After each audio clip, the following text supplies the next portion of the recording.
इस प्रोग्राम को पेश करने में ताउन कर रहे हैं 100 साल से इंडिया हर फीलिंग को सेलिब्रेट करता आया है रूह अफ़ज़ा के साथ। इसीलिए आज भी है Rooh Afza, the drink of India.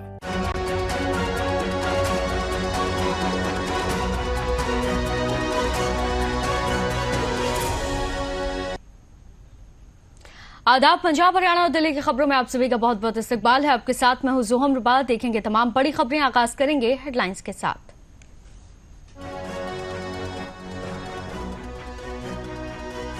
Air India express के क्रू मेंबर्स ने एक साथ अप्लाई की सिक लीव। 80 अंतर्राष्ट्रीय और घरेलू उड़ानें रद्द।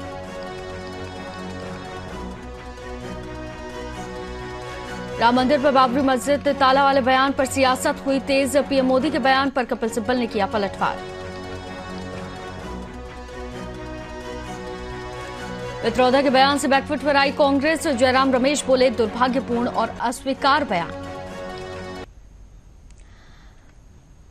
तो चलिए खबरों की शुरुआत करते हैं, जहां एयर इंडिया एक्सप्रेस ने अपनी 80 से ज्यादा उड़ानें रद्द कर दी और इसकी कई उड़ानों में देरी भी हुई, क्योंकि टाटा समूह के स्वामित्व वाली विमानन कंपनी के कथित कुप्रबंधन के खिलाफ प्रदर्शन के तौर पर बड़ी संख्या में चालक दल के सदस्यों ने बीमार होने की सूचना दी।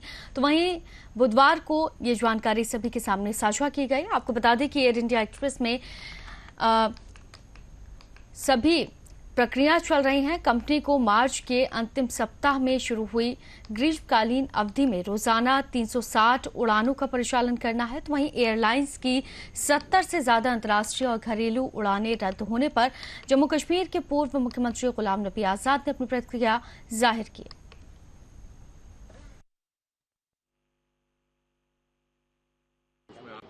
मैं भी एक दिन के लिए दिल्ली आया था और कुछ सोशल एंगेजमेंट थी घर में, तो सुबह जाना था।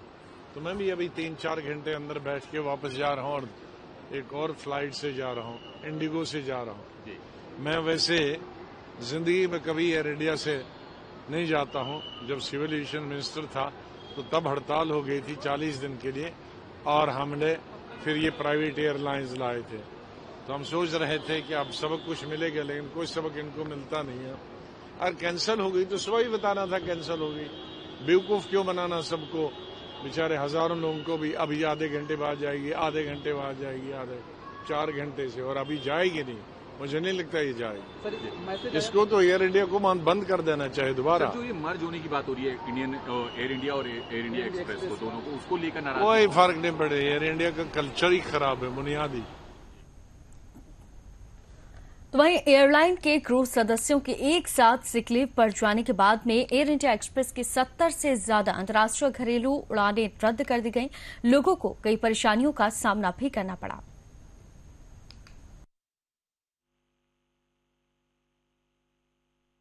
कारण तो हमें कुछ नहीं बताया। वो तो मेरी बेटी ने हमें बेटी ने मैसेज किया कि ऐसे ऐसे क्रू मेंबर स्ट्राइक पे है। बाकी हमको तो इन लोगों ने कुछ भी रीजन नहीं बताया। हमको सिर्फ हम लोग अभी बोलते हैं 20 मिनट बाद बोलते हैं थोड़ा टाइम दो, ऐसे करके हम लोग रात के 3 बजे से बैठे हैं एयरपोर्ट पे। और आप देखेंगे तो वेटिंग एरिया में बैठने के लिए सिर्फ 3 चेयर्स है, बाकी कुछ भी बैठने के लिए नहीं है। या तो आपको नीचे बैठना चॉइस है और बैठने के लिए कुछ भी नहीं। बाद में हम सामान के ट्रॉली है उसके ऊपर बैठे, और ना ही यहाँ पे कोई भी वॉशरूम है। टिकट होते हुए हमें अंदर सिक्योरिटी के रीजन की वजह से हमें अंदर एंट्री नहीं दे रहे थे। कहाँ जा रहे थे मैम आंटी जी आप? क्या आपकी फ्लाइट कैंसिल है? हाँ, हमारी फ्लाइट कैंसिल है और हमें कुछ मालूम नहीं था कि ये फ्लाइट कैंसिल होगी। हमें यहाँ आने के बाद पता चला। हम पुणे से आए और my name is Prema Eknath Patel, doctor Prema Eknath Patel, और मैं 85 इयर्स रनिंग हूँ। सुबह 3 बजे हम लोग यहाँ आए फ्लाइट से और ये फ्लाइट कैंसिल है। वो हमें यहाँ आने के बाद पता चला। न बैठने को जगह है, न चेयर है, कुछ भी नहीं वेटिंग रूम में भी। और हम लोग बाहर आ गए थे, इसलिए रूटीन के हिसाब से जहाँ आना चाहिए वेटिंग रूम में आ गए थे। वहाँ कोई वॉशरूम की मेरे बच्चे बहुत एक्साइटेड थे कि 5:30 बजे हमारी कनेक्टिंग फ्लाइट है, तो हम लोग श्रीनगर ये टाइम पे पहुंचेंगे। और लैंड जब हुए तब हमारे बच्चों को और हमको पता चला कि हमारी फ्लाइट ही कैंसिल हो चुकी है और दूसरी फ्लाइट ही नहीं मिलने वाली है हमको। तो श्रीनगर पहुंचना तो दूर की बात थी, हम दिल्ली एयरपोर्ट पे ही बैठे हैं सुबह 3 बजे से लेकर अभी तक, और मेरे बच्चे ही नहीं, मेरे इन-लॉज भी है मेरे साथ। हाँ, एयरलाइंस की तरफ से कोई मैसेज वगैरह? नथिंग, कुछ भी नहीं मिला हमको, मैसेज नहीं, उन्होंने फ्लाइट में भी कुछ नहीं बोला, और अभी न्यूज हमको पता चल रही है कि मास बंक किया है उनके एम्प्लॉयज ने। तो वहीं सैम पित्रोदा के द्वारा भारतीयों की तुलना चीनी अफ्रीकी लोगों से करने वाले बयान पर कांग्रेस बैकफुट पर दिखाई दे रही है, और यही वजह है कि सैम पित्रोदा का बयान सामने आते ही पार्टी ने पित्रोदा के बयान से किनारा कर लिया। कांग्रेस महासचिव जयराम रमेश ने सोशल मीडिया पर एक पोस्ट साझा किया जिसमें लिखा कि सैम पित्रोदा ने भारत की विविधता को बताने के लिए जिन उपमाओं का इस्तेमाल किया वो दुर्भाग्यपूर्ण है और अस्वीकार है। सैम पित्रोदा द्वारा भारत की अनेकताओं को जो उपमाएं दी गई हैं वो बिल्कुल गलत है, दुर्भाग्यपूर्ण है और अस्वीकार्य है, बिल्कुल अस्वीकार्य है। भारतीय राष्ट्रीय कांग्रेस इन उपमाओं से अपने आप को पूर्ण रूप से अलग करती है और इसका खंडन करती है। The analogies drawn by Mr. Pitroda in a recent podcast to illustrate India's diversities are most unfortunate and completely unacceptable. The Indian National Congress dissociates itself totally from these analogies and comments of Mr. तो वहीं प्रधानमंत्री नरेंद्र मोदी ने मध्य प्रदेश के धार में rally के दौरान कहा था कि वो 400 से ज्यादा सीटें इसलिए मांग रहे हैं कि कहीं कांग्रेस पार्टी अयोध्या में राम मंदिर पर फिर से बाबरी मस्जिद पर ताला न लगा दे। अब इस बयान पर सियासत तेज हो गई। कपिल सिब्बल ने प्रधानमंत्री नरेंद्र मोदी के बयान पर पलटवार किया। कपिल सिब्बल ने कहा कि प्रधानमंत्री को ऐसी बयानबाजी नहीं करनी चाहिए। सिब्बल ने कहा कि ये किस किस्म का बयान है, आपको ऐसे बयान देने की क्या जरूरत है। तो बाबरी का ताला राम मंदिर पर लग सकता है? जरा उनसे पूछिए प्रधानमंत्री जी से, उनको ये ज्ञान है, भविष्यवाणी है। हाँ, भविष्यवाणी है कि ताला लग सकता है। सुप्रीम कोर्ट की जजमेंट आ गई, मंदिर बन गया, प्राण प्रतिष्ठा हो गई, साष्टांग करते हो आप रोज के रोज, लाखों लोग वहां जाते हैं, तो ताला कैसे लगेगा? ताला तो इलेक्शन कमीशन लगा सकती है, बयानों पे वो लगाती नहीं। ये तो एक विवादित बयान है ना, जो इलेक्शन कमीशन के कोड ऑफ कॉन्डक्ट का उल्लंघन है, साफ उल्लंघन है। कोड ऑफ कॉन्डक्ट सेक्शन 1(1) कहता है कि अगर कोई भी ऐसा बयान दिया जाए, कोई भी एक्टिविटी की जाए जो विवादित हो, धर्म के आधार पे समाज में तनाव पैदा करे, नफरत पैदा करे, तो वो मॉडल कोड ऑफ कॉन्डक्ट का उल्लंघन है, और ये साफ उल्लंघन है। लेकिन इस पे ताला कौन लगाए? वो तो इलेक्शन कमीशन नहीं लगा ही सकती है। जो भी स्टार कैंपेनर हैं इस देश पे जो ऐसे विवाद बयान देते हैं, वो तो उनका दम ही नहीं है ताला लगाने का, क्योंकि वो भी इनका परिवार ही है। आजकल इलेक्शन के दौरान तो परिवार बन जाता है, तो वो भी इनका परिवार है। तो इनका परिवार कौन नहीं है? सभी संस्थाएं जो इंडिपेंडेंट होनी चाहिए, कोर्ट तो अलग है, सब इनके परिवार के लोग हैं। मतलब कि जो बैठा है वहां प्रिजाइडिंग ऑफिसर बूथ पे, वो भी। तो वहीं पंजाब में बुधवार को बहुजन समाज पार्टी को एक बड़ा झटका लगा। पार्टी के होशियारपुर से प्रत्याशी राकेश सुमन आम आदमी पार्टी में शामिल हो गए। सीएम भगवंत मान ने उनका स्वागत किया।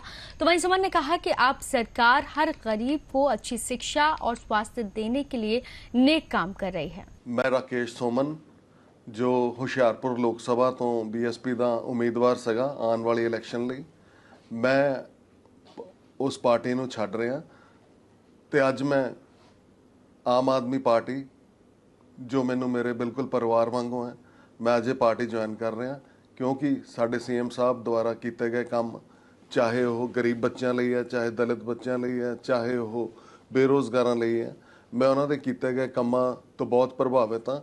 इस करके मैं आज आम आदमी पार्टी ज्वाइन की है। खबरों में आगे बढ़ते हैं, जहां दिल्ली के मंत्री और आप नेता गोपाल राय ने चौथे चरण के चुनाव की तैयारियों को लेकर प्रेस कॉन्फ्रेंस की। वहीं भारतीय जनता पार्टी पर जमकर निशाना भी साधा। महिला संवाद भी चारों लोकसभा क्षेत्रों में होगा।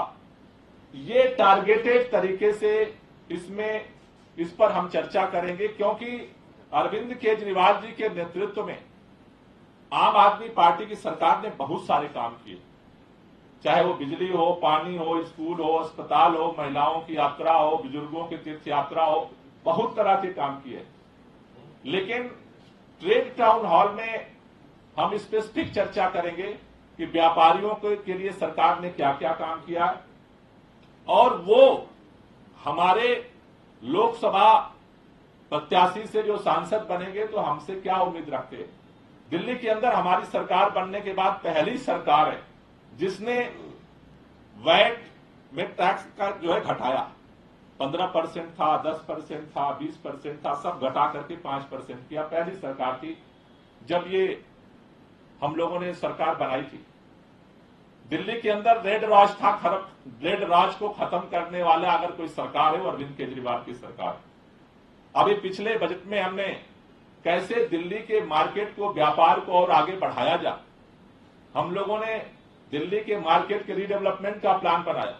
लेकिन जैसे हर काम में भाजपा सरकार अड़ंगा डालती है, उसको लोग कभी पीछे पड़े हैं, लेकिन हर काम को हम करते हैं, ये काम भी पूरा होगा। हमने अलग अलग जगह फूड फेस्टिवल शुरू किया। उसी तरह से व्यापारियों का सबसे बड़ा एक तो वहीं आज विश्व थैलेसीमिया दिवस मनाया जा रहा है। इस थीम को जिले का उज्जवल डोनर क्लब को सार्थक करने में जुटा हुआ है। आपको बता दें कि वर्ष 2023 में जिले में 126 केस रजिस्टर्ड थे। उज्जवल डोनर क्लब ने अपने और आमजन के सहयोग से रजिस्टर्ड 6 मरीजों का वर्ष 2024 जनवरी में बोन मैमो ट्रांसप्लांट कराकर मरीजों और उनके परिवार का भविष्य उज्जवल किया था।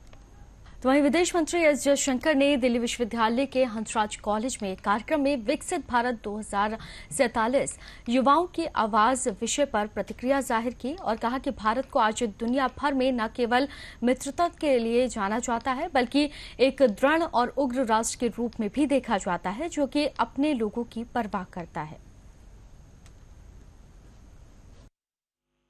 Help each other. Sometimes actually it's important to go the extra mile. To do something special. And I again come back to something like Ukraine, but not just Ukraine. In the last 10 years, we've had a number of occasions where we've had to do some kind of rescue operation. Some of you would remember there was a big earthquake in Nepal. There was a civil war in Yemen. Last year there was a civil war in Sudan. Even during COVID, the initial, when COVID first started in China, people, many students, many of our citizens, not only students, came back on flights. Now we did one thing, which not many other countries do. Wherever there was space in the plane, wherever we were moving somewhere, we were walking, we had a truck, we had a bus, we had a camp. If there was somebody from some other country, we always took them with us. Now, you would have heard during Ukraine that one of our neighbors actually walked alongside an Indian flag. Okay, you know which neighbor I'm talking about. तो वहीं Covishield vaccine को लेकर हाल ही में हर तरफ इसकी चर्चा हो रही है। अब इस पर आम आदमी पार्टी के नेता सौरभ भारद्वाज ने भी अपनी प्रतिक्रिया जाहिर की। उन्होंने इस मुद्दे पर केंद्र की बीजेपी सरकार पर जमकर निशाना साधा। दिनों पहले यूके की एक कोर्ट में एक्स्ट्राजेनेका, जिसने भारत में कोविशील्ड दी, उसके विषय में कहा और पहली बार माना कि कोविशील्ड वैक्सीन से साइड इफेक्ट हो सकते हैं, जिसके अंदर ब्लड क्लॉटिंग होती है, जिसकी वजह से ब्रेन हैमरेज, ब्रेन स्ट्रोक या हार्ट अटैक हो सकता है। इसके साथ ये खबर भी आई अब कि उन्होंने पूरी दुनिया से कोविशील्ड को विड्रॉ कर लिया है। यानी कि कोविशील्ड को ये पता चल गया है कि उनकी वैक्सीन से लोगों का नुकसान हुआ और बड़ा नुकसान हुआ। अब सवाल ये आता है कि जब मार्च 2021 में यूरोप के बड़े बड़े देशों ने कोविशील्ड का इस्तेमाल बंद कर दिया, बैन कर दिया, जिसके अंदर फ्रांस है, स्पेन है, डेनमार्क है, नॉर्वे है, बहुत सारे देश हैं, तो भारत की सरकार ने कोविशील्ड को इतना ज़्यादा देश में प्रमोट क्यों किया? और यूरोप के देशों के बैन के बाद भी करोड़ों लोगों को कोविशील्ड लगाई गई। तो वहीं पंजाब कांग्रेस अध्यक्ष अमरिंदर सिंह बाजवा के दिए गए बयान पर शहजाद पूनावाला ने आलोचना की। बीजेपी नेता शहजाद पूनावाला ने कांग्रेस पर निशाना साधते हुए कहा कि कांग्रेस का हाथ पाकिस्तानी जिहादियों और आतंकवादियों के साथ है और जैसे ही जिहाद की बात हुई पाकिस्तान कांग्रेस के समर्थन में आया। जिस प्रकार से पुंछ हमले पर चरणजीत चन्नी और तेज प्रताप ने पाकिस्तान को क्लीन चिट दी, अब वैसे ही कांग्रेस पार्टी के पंजाब अध्यक्ष पुलवामा पर पाकिस्तान को क्लीन चिट देते हुए नजर आ रहे हैं। वो इसलिए क्योंकि वो भाजपा से नफरत करते हैं।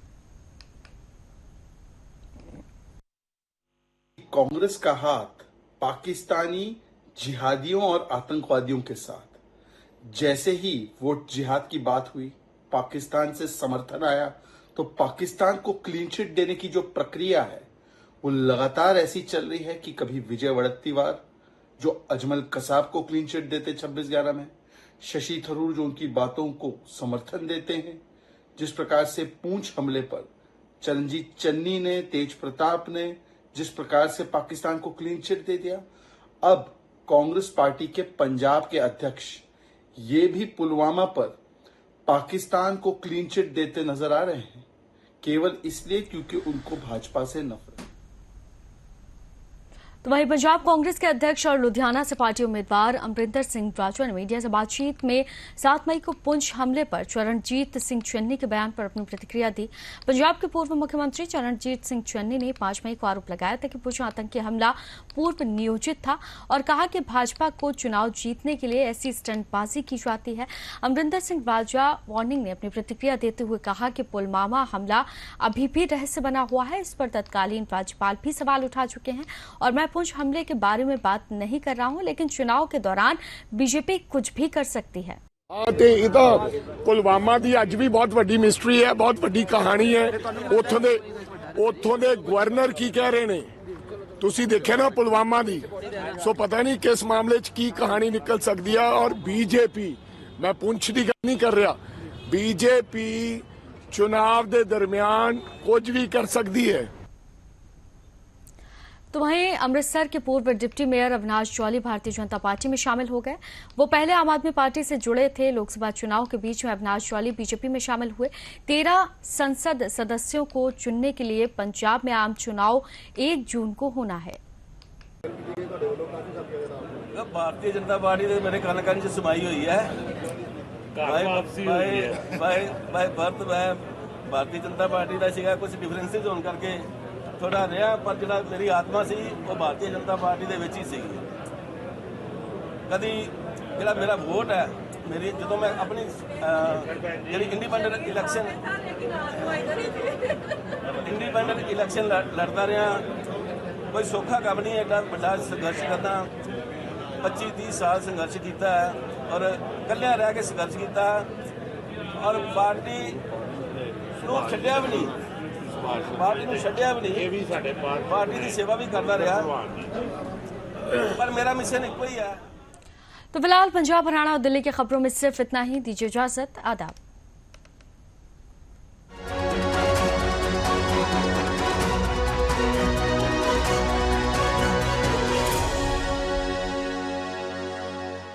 इस प्रोग्राम को पेश करने में ताउन कर रहे हैं 100 साल से इंडिया हर फीलिंग को सेलिब्रेट करता आया है रूह अफ़ज़ा के साथ। इसीलिए आज भी है Rooh Afza, the drink of India.